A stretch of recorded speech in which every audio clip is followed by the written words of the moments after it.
আব্দুল্লাহ, আমি আপনার কাছে শুনতে চাই যে এই বিষয়টা যেটা রনি উল্লেখ করেছে, আমি এই সময়টা বিশেষ করে মধ্যপ্রাচ্যে যে যুদ্ধ চলছে সেই সময় আমাদের এখানে কি হতে পারে, সংকট কি হতে পারে, ফাইন্যান্সিয়াল ক্রাইসিস, অর্থনৈতিক দিকে আমাদের সামনে চ্যালেঞ্জ কি, কিছু চ্যালেঞ্জ অলরেডি আছে।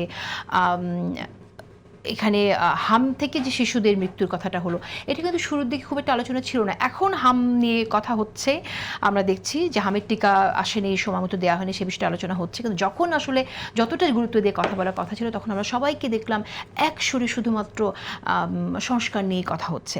সংস্কার নিশ্চয়ই আমরা চাই, সংস্কার নিশ্চয়ই গুরুত্বপূর্ণ, কিন্তু এটাও কি একটা ন্যারেশন বিল্ডের পার্ট কিনা, যে আমি এখন এই ইস্যুটা না, সব জায়গাতে আমি শুধু সংস্কার নিয়ে কথা বলবো এবং সরকারকে একরকম সংস্কার বিরোধী ট্যাগ করা যায় যাতে।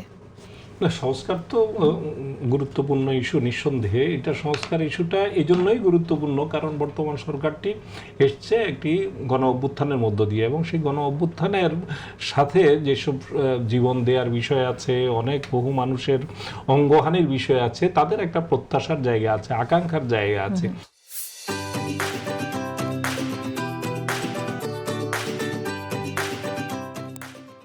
আবেগের জায়গা আছে, এই আবেগের সাথে সংস্কারটা কিন্তু যুক্ত। এটা প্যারালালি চলতে পারবে না এমনটা না। তাই বলে যে জনসম্পৃক্ত ইস্যুগুলোকে উপেক্ষা করতে হবে এমনটাও না।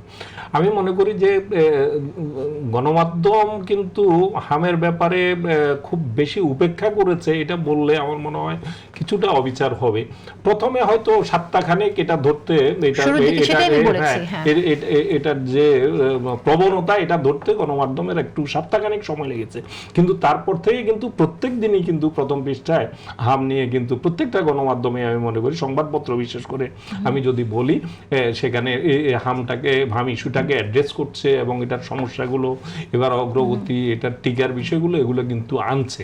এখন বাংলাদেশে কিন্তু এটাই স্বাভাবিক। বাংলাদেশের মানুষের কিন্তু একটা ইস্যু খুব বেশি দিন মানুষ কিন্তু নিতে চায় না। আমাদের পাঠক হিসেবেও আমাদের কিন্তু একটা সমস্যা আছে। যদি আপনি পাঠক হিসেবে আপনি দেখেন, আপনি একটা ইস্যুতে দেখবেন যে একটা আপনি দেখেন যে 14 বছর, 15 বছর, 16 বছর যে লুটতরাজের যে শাসন ছিল, এই শাসন নিয়ে এখন কয়টা রিপোর্ট আছে? আপনি যদি বলেন যে আইসিটির মামলাগুলোর কথা বলেন, এই মামলাগুলো নিয়ে কয়টা রিপোর্ট, কত ইঞ্চি জায়গা আমাদের সংবাদপত্র, আমাদের মিডিয়া দিচ্ছে, এবং কেন দিচ্ছে না? কারণ এটা এই মুহূর্তে আপনি সেটার রিপোর্টটা আপনি বেশি সেভাবে গ্রহণ করছেন কিনা, সেটা মিডিয়া আপনার পাঠকের